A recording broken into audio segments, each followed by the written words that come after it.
Причината е градскиот водовод. Прогласена епидемија на заразна болест во Гостивар. По 6 дена откако почна напливот на болни со стомачни тегоби. Центарот за јавно здравје по препорака на ИАЗ донесе ваква одлука поради зголемување на стапката на заболени лица и се уште големиот број на гостиварци кои бараат лекарска помош. Мерките за контрола и превенција се цело време активни. Она што би се дополнително добило со преку пријавувањето на епидемијата е подобра координација и комуникација на сите чинители, односно на сите надлежни институции. Изминатото деноноќе е имало 204 прегледи на инфективното одделение, при што 3 лица се хоспитализирани. 140 прегледи на педиатриското одделение, од кои 105 нови и 35 контролни, како и 9 прегледи во ургентниот центар, соопштија од Министерството за здравство. Од Гостиварската болница вела дека од 13 до сега на преглед били 1500 граѓани, иако според пишувањата на социјалните мрежи, бројот на лица кои имаат симптоми е многу поголем.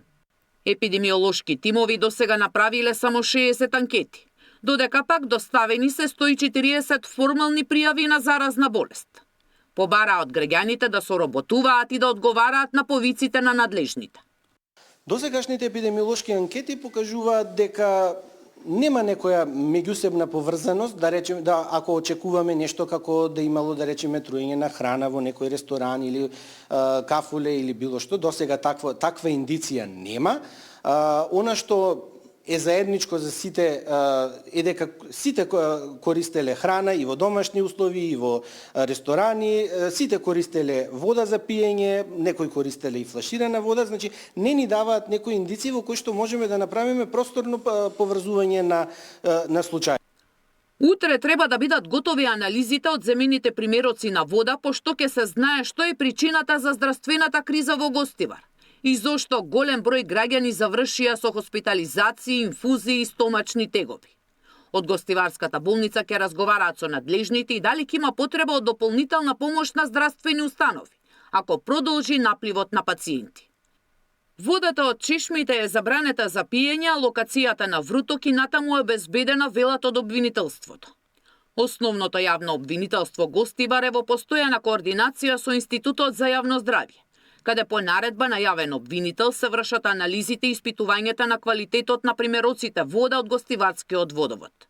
Додека трае забраната, од Институтот за јавно здравје им порачува на граѓаните да ги почитуваат препораките и да не ја користат водата од чешмите за пиење и за приготвување на храна.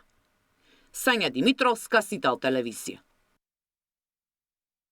Министерот за здравство Сашо Кликовски беше гостин во тема на денот во дневникот на Сител и вели дека сите институции се со соодветна координација. Клиничката слика на пациентите е лесна, а имало и неколку повозрасни кои се задржани на обсервација. Значи, во делот на здравствените мерки, сите афектирани пациенти се прифаќаат во општата болница во Гостивар, ги имат сите неопходни лекарства во болницата, со ротација на лекари од останатите оддели во болницата се покриваат здравствените потреби на загрозените таму. Каква е состојбата на луѓето? Има некои со покритично загрозени? Клиничката слика во основа генерално лесна, стомачни проблеми со диареја и повраќање, ретки со температура и со знаци на треска. Генерално сите се со дехидрација и во основа тоа што го добиват како здравствен третман е рехидрација, инфузија и терапија спрема симптомите што ги имаат. После примената инфузија се испуштаат дома, малкумина се задржуваат, ми се чини вчера беа 3 деца што се задржани преку ноќта, денеска се неколку возрастни пациенти задржани. И тоа се генерално возрастни пациенти со други болести, каде што заради предпазливост и дехидрацијата се задржани во болница. Владата донесе одлука интервентно да обезбеди по 50 литри бесплатна вода за пиење дневно за граѓаните на Гостивар, поради состојбата со водоснабдувањето во градот. Мерката се спроведува вчера и ќе трае во наредните неколку дена. од денеска па до наредните денови колку што е потребно, ќе се доставуваат во гостивар околу 50.000 литри вода за граѓаните, ќе бидат распоредени на неколку пунктови, 6-7, а можеби и повеќе. Треба да следиме зависно од потребите да не се ствараат гужви и на топлото време ќе бидат распоредени на повеќе пунктови. Како што кажав, ќе ги следиме препораките од надлежните институции. Ги замолувам гостиварчани, ги замолувам луѓето кои што живеат и работат во гостивар да ги следат препораките на институциите од меродавни достапни институции и медиуми, да не слушаат разни гласини за да можеме да заштитиме безбедноста на граѓаните. Во фокусот на владата секако останува здравето и безбедноста на граѓаните.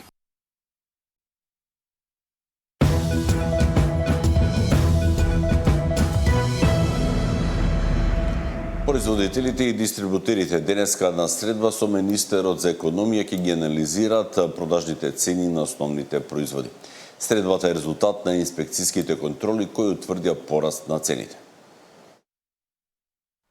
Новата рунда разговори следува по контролите на пазарниот инспекторат, кои покажале дека од мај лани до мај годинава набавните цени на прехранбените производи и средствата за хигиена пораснале во просек за 2,6%, додека продажните цени се зголемиле за 4,5%.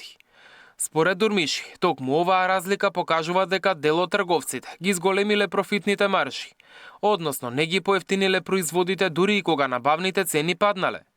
Но последната анализа за периодот март-јуни покажува поинаква слика. Набавните цени пораснале за околу 2%, додека на рафтовите зголемувањето било само 0,16%, што според министерот е знак за стабилизација. Додека се бара решение за цените на храната, ново поскапување се очекува кај горивата. Регулаторната комисија утре ќе ги објави новите цени, а премиерот Мицкоски вчера најави дека ќе има зголемување. Како причина ги посочи повисоките цени на нафтата на светските берзи и посилниот долар, но најави дека владата повторно ќе интервенира преку намалување на акцизите. Од СДСМ реагира дека мерката е задоцнета. Оттаму вела дека се е поскапено, а новото покачување на цените на горивата ќе донесат и нов бран поскапување на храната. Предлагавме намалување на ДДВ за храната, укинување на ДДВ за основните прехранбени производи, намалување на акцизите, замрзнување на маржите, зголемување на минималната плата на 600 евра и системски мерки за заштита на куповната моќ. Сите овие предлози Мицкоски и неговата влада ги одбија. Едноставно не ги слушаат барањата и потребите на граѓаните. Тоа не им е приоритет. Наместо превентивни мерки, наместо решенија, наместо вистинска грижа што е задача на секоја влада, Мицкоски го стави народот на чекање и на преживување. Граѓаните се уморни од најави и чекања, додека секој ден е нов ценовен шок. Од ВМРО ДПМНЕ пак вела дека СДСМ ја оставиле државата на рап на банкрот, со ограбени институции и осиромашени граѓани. Залудни се хистеричните обиди на СДС за креирање страв, паника и неизвестност кај граѓаните. Пресконференциите на СДС за создавање хистерија, за наводни ценовни шокови, скапотија, банкрот на државата веќе никој не ги слуша. 2 години поред викаат дека државата е во финансиски колапс и само што не банкротирала.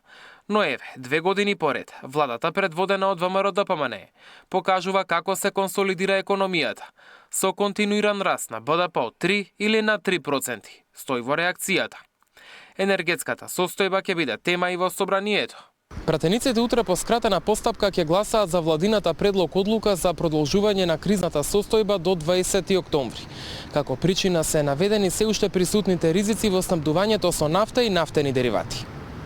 За ублажување на ценовниот шок, освен намалување на акцизите, владата го спушти и ДДВ-то на горивата од 18 на 10%.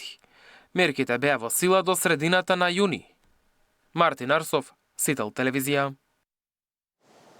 Вестите во Остум завршија, следното издание во 9 часот. Пријатно.